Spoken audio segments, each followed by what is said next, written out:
So one of my professor recently told me, Joseph, you know what? Investing in agriculture without passion is like you're throwing coins in the lake where you are unable to gather them back all.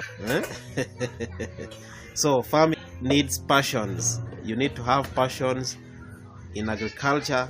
My name still remains Joseph Kwolokere, the director of Kwolokere Agro-Investments. I am here to unlock the potentials of farmers. The vertical garden farming, I want farmers to know the kind of challenges that comes as a urban farmer. So when you're practicing urban farming like this and you're using the potting bags, you're planting your crops in something which the crop will anchor in, not directly into the ground. So there are some challenges that will come along your way. The problem number one, when you look at these tomatoes, they have really given many fruits. The fruiting is okay, but the fruits has not attained quality size. It has not reached the quality size of a normal fruit, how it should look like, how it should be. The fruits are many but small in size. This one is simply because in the potting bag, the plant nutrients is already exhausted before the crop has already attained its maturity. So as a farmer, you need to be very keen to monitor the performance of your vegetable when you are carrying out vertical gardening, because the plant is completely surviving in the available nutrients in the container that you are using.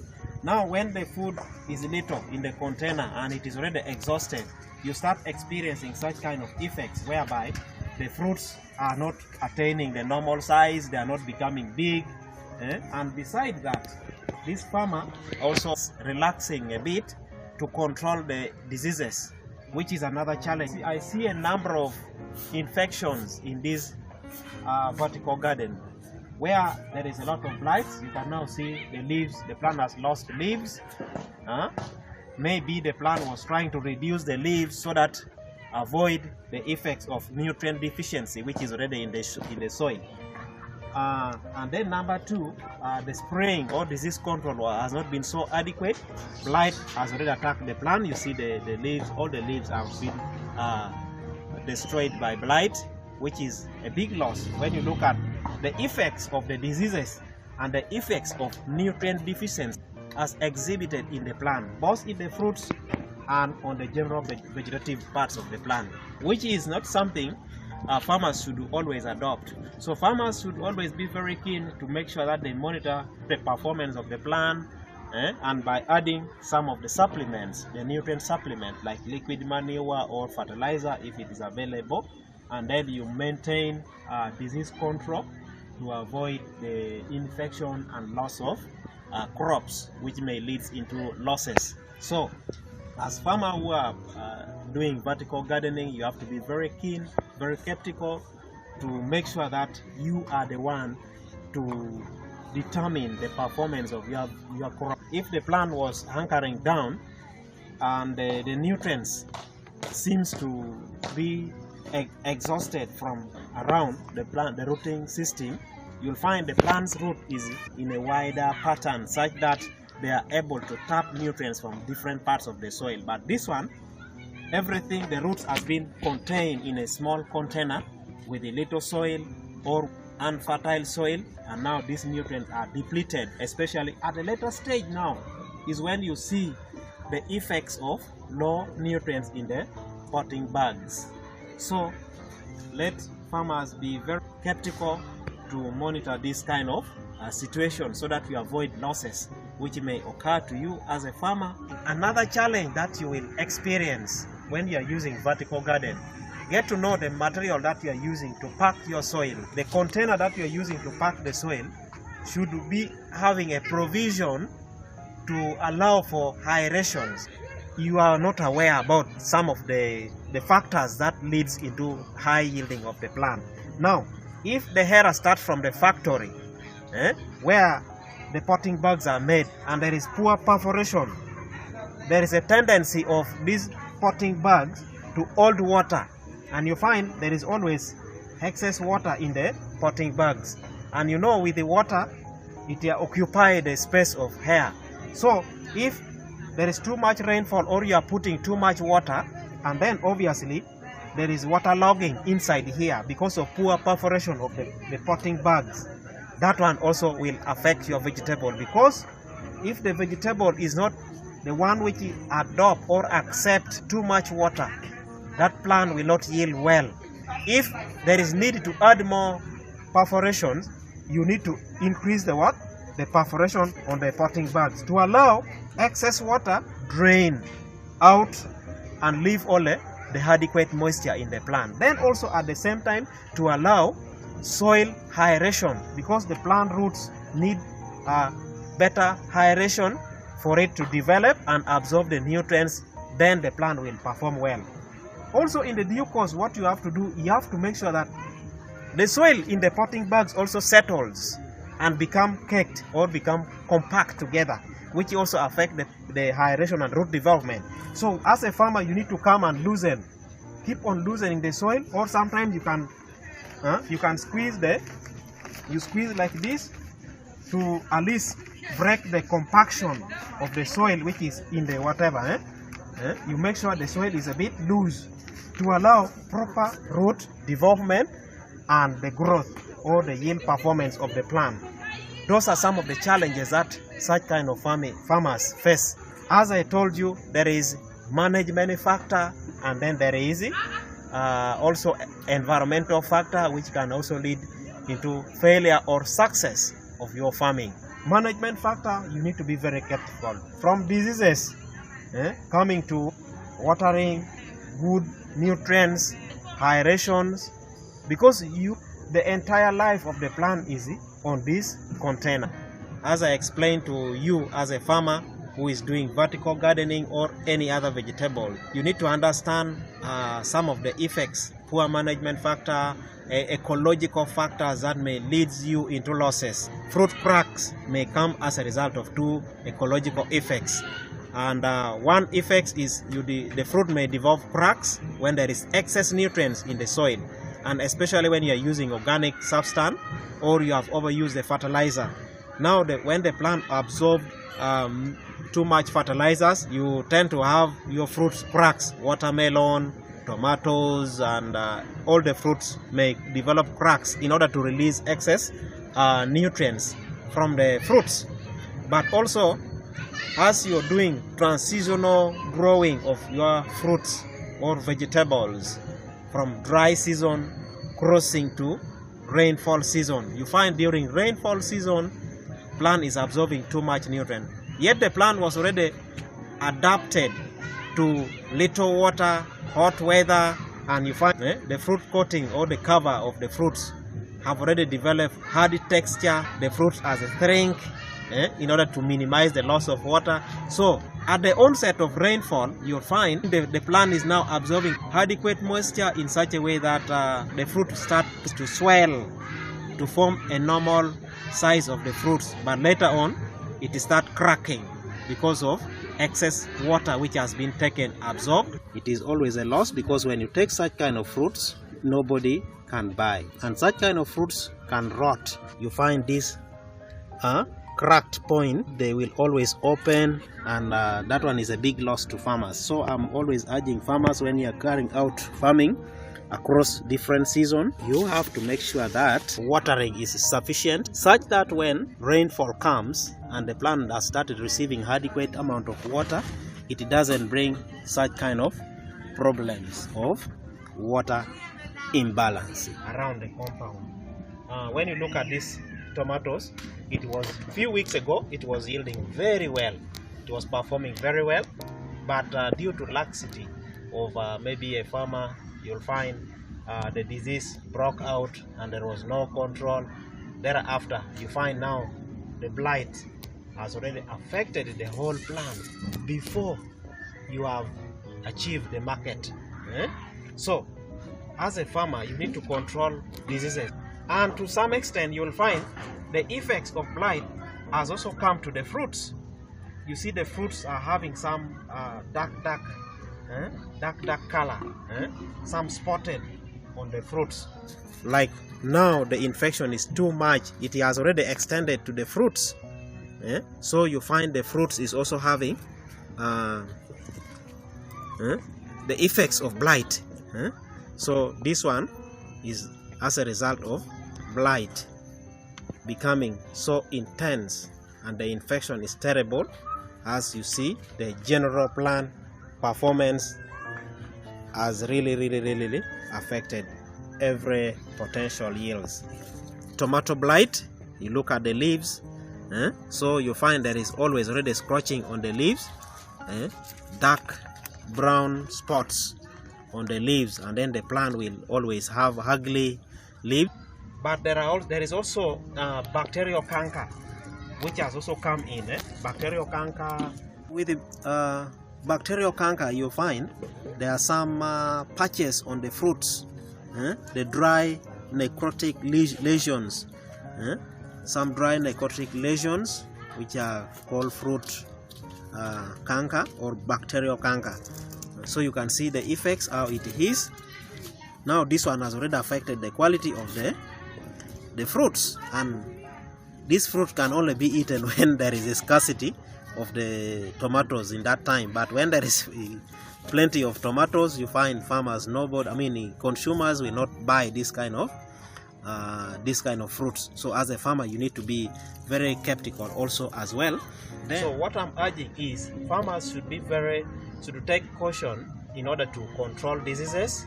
You commit yourself in all times as far as potential yield raising of the vegetable is concerned, through supporting the plant with adequate nutrients, controlling the diseases, controlling the pests, so that you can attain adequate market. Remember now, with all this effort that you have been wasting, do all this and the resources, now you have reached this kind of potential, this kind of yield.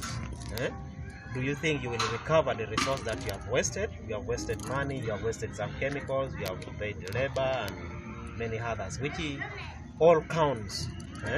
So once you have lost the crop, you will have lost your profits.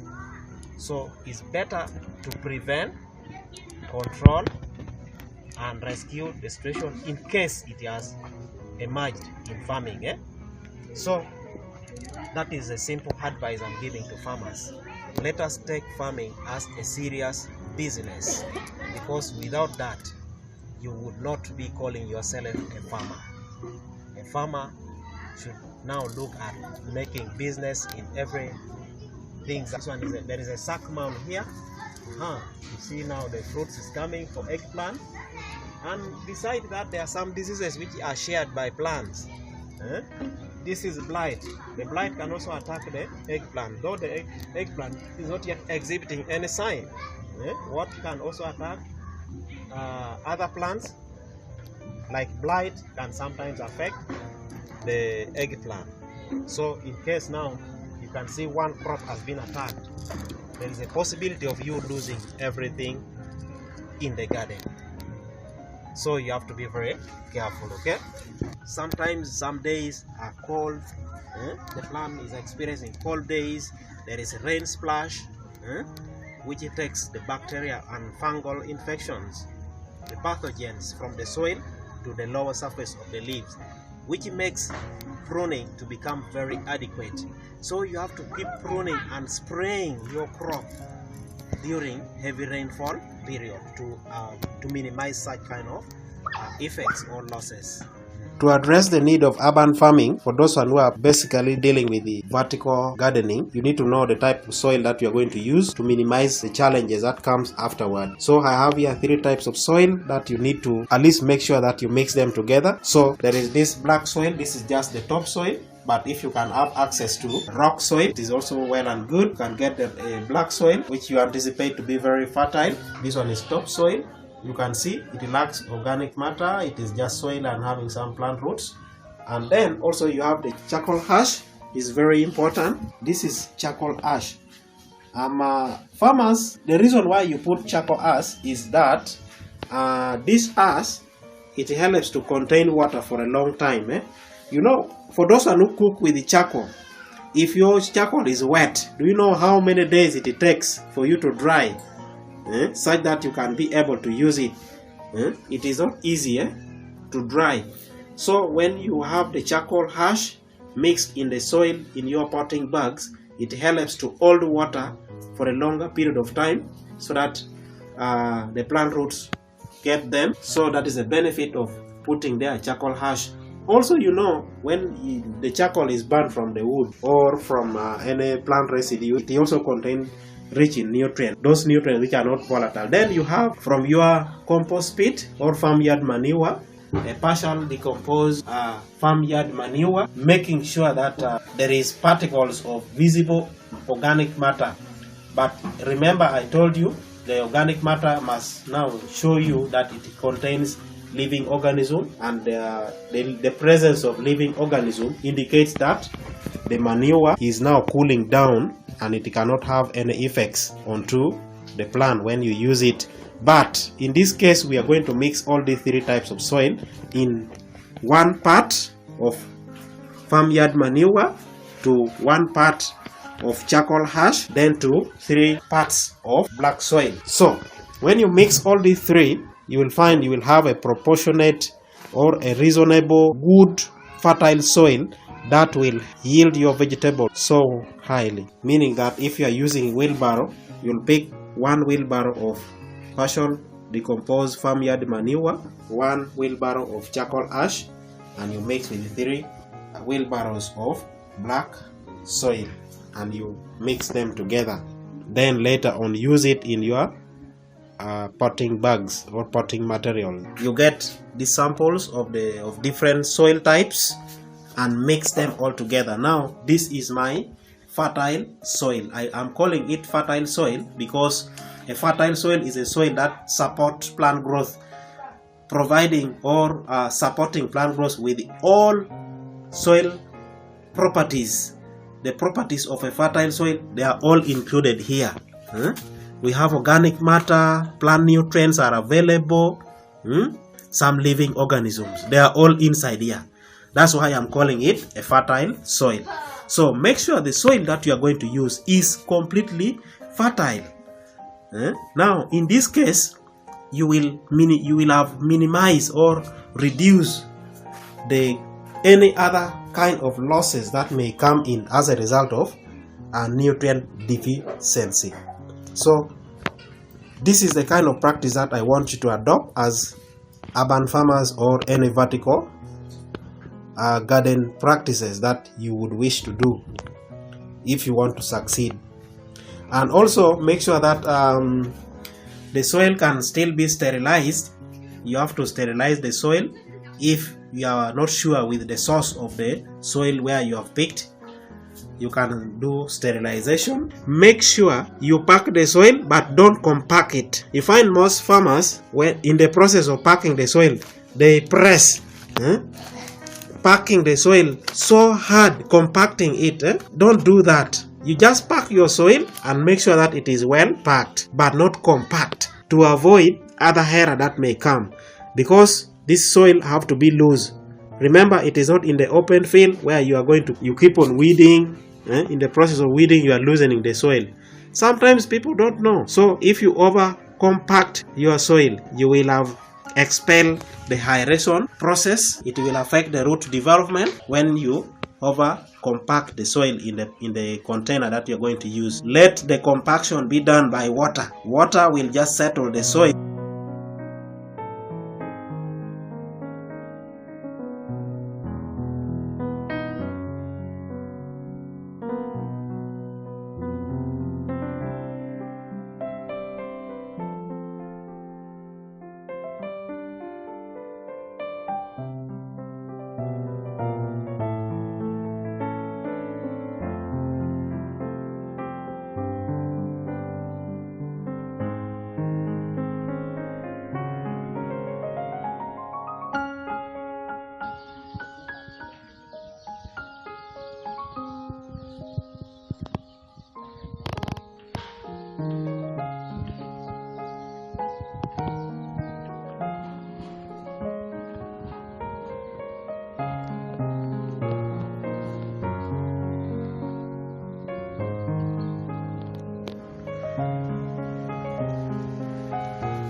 Subscribe to my YouTube channel so that you don't miss any good posts that I will be doing on my YouTube channel. Thank you. See you in the next episode.